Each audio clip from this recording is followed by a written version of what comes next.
Nós temos a memória cerebral, a dos neurônios.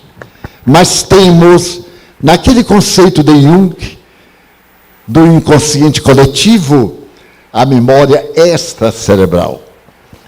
Essa memória extracerebral é fascinante. Eu contava há pouco aos amigos aqui, da minha memória para a língua francesa. Eu nunca tinha visto um livro em francês. Eu falava aquelas asnices, eu pensava que era maluquice da minha cabeça. Minha família também pensava.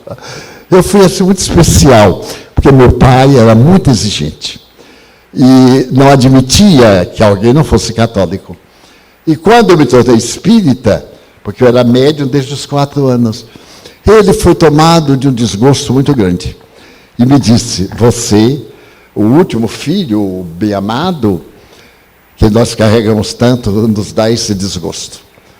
Porque eu via os espíritos, e como eu era inexperiente, eu contava. Cidade do interior, ninguém cuida da vida alheia, não é verdade? Ninguém cuida. E eu contava um caso, antes de eu acabar de contar, meu pai já sabia. E quando eu chegava em casa, ele me chamava, porque, me perdoe, a psicologia de antigamente era cruel, mas dava um resultado. E lá em casa nós temos um psicoterapeuta pendurado na porta. Ele tinha 3 ramos. Então eu chegava, pai dizia assim, vá buscar. Eu ia buscar e ele me dava uma surra com galhos de araçá, de goiaba. Dói de desencarnar. E eu, então, não chorava para não dar alegria a ele. Aguentava a surra toda. Ele dizia assim, chore. Eu disse, eu não estou sentindo nada, pai. Assim lutamos muito. Porque eu continuava vendo os espíritos. Briguei com Deus várias vezes, onde ele disse, vou ficar de mal com o senhor. Porque o senhor não pode com o diabo. Acha que eu vou poder? Porque o padre me dizia que era Satanás. E eu acreditava, né? É Satanás. Como é que a gente pode ver uma coisa que ninguém vê, que minha mãe não via? Ia dormir, deitado ao lado dela, segurando-lhe nas mãos, e vendo figuras terríveis, figuras belíssimas. Havia uma compensação muito maior. Então, foi passando o tempo, e certo dia, meu pai soube que eu estava numa casa de família, eu estava com 16 anos, e tinha falado e tinha recebido o Espírito. Eu nunca tinha recebido antes. Eu sempre via, falava, mas nesse dia eu estava falando e aquela coisa entrou em mim, e quando eu acordei, as pessoas estavam comovidas, muito bem. Ele pegou a chibata, era chibata de bater em cavalo, e disse, eu quando bato em você, estou batendo em mim. Eu tenho que levar você a um psiquiatra. A Feira de Santana não tinha nenhum naquela época. Tem que levar um psiquiatra. Você é louco, meu filho. Foi o dia mais notável da minha vida. Porque eu vi chegar um senhor, com bigode, óculos, e disse assim, diga a Chico, meu pai chamava Francisco, que eu sou Temístocles, um nome horroroso, né, para aquela época. Eu sou o seu avô, que eu não conheci. E que ele não tem o direito de fazer isso com você. Porque ele foi um filho muito difícil e eu nunca bati nele. É a última surra que ele lhe dá. Ai, eu adorei. Eu aí parei, quando ele levantou nós chamamos aqui a taca, né? Eu segurei e disse, pai, aqui está seu pai. E ele me disse que se chama Temístocles. Meu pai ficou pálido, porque quando eu nasci, todos os avós já haviam desencarnado. Ele disse, você está mentindo com o seu avô. Me preparou para me dar um soco. Eu disse, não, senhor. Ele me disse que o senhor não era boa coisa. Aí eu melhorei um pouquinho. Que o senhor foi terrível e ele nunca lhe bateu.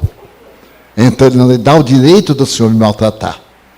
Ele parou assim e disse, meu filho, você está vendo? Eu digo, estou vendo. O senhor pergunte o que quiser a ele. O senhor é filho. Deve ter segredo entre o senhor e ele, pergunte. E ele terá que me dizer. Ou então tudo isso é uma loucura mesmo. Aí meu pai me abraçou. Me abraçou, me colocou no colo e começou a chorar. E me disse: meu filho, me perdoe. Eu digo: não, pai, eu adorava meu pai, porque era um homem de valor. Era severo, mas era cumpridor de todos os deveres. Passou o tempo. Na hora que ele estava morrendo aqui na mansão, no meu colo, ele olhou bem para mim e disse: meu filho, você já me perdoou as surras que eu lhe dei? Eu disse: não, senhor. Mas não perdoou. Eu digo: não, senhor, porque eu nunca tive mágoa. Perdoar é esquecer uma ofensa. E o senhor nunca me ofendeu. O senhor fez o melhor para mim. E isso me ajudou a apanhar da humanidade. Quando a humanidade me dá uma sova, eu não me incomodo, porque aprendi com o senhor a obedecer. Então isso me faz um grande bem. E ele desencarnou. Desencarnou, e logo depois minha mãe foi atrás. Ela o amava extraordinariamente. A doutrina espírita estabelece que a felicidade autêntica somente é alcançada quando o espírito compreende sua condição imortal e reconhece nas vicissitudes terrenas oportunidades de progresso. Allan Kardec esclarece em O Livro dos Espíritos que o sofrimento resulta da inferioridade moral do ser, manifestando-se como consequência natural das imperfeições que ainda carregamos. A codificação apresenta o conceito de que nascemos múltiplas vezes justamente para lapidar essas imperfeições, transformando o carvão dos instintos primários nas emoções transcendentes, como metaforicamente expressou o palestrante. A vida plena, tema que perpassa toda esta reflexão, não se constrói evitando o sofrimento ou acumulando prazeres efêmeros, mas integrando conscientemente todas as experiências, alegres ou dolorosas, como degraus necessários de nossa escalada evolutiva. A gratidão pelos sentidos que possuímos, pela companhia que nos ampara, pelo lar que nos acolhe, expressa o estado de consciência daquele que compreendeu o verdadeiro sentido da existência terrena. Que esta mensagem nos inspire ao estudo aprofundado da doutrina e à transformação íntima que ela propõe, reconhecendo em cada dia a oportunidade de nos aproximarmos da felicidade genuína que habita no espírito imortal.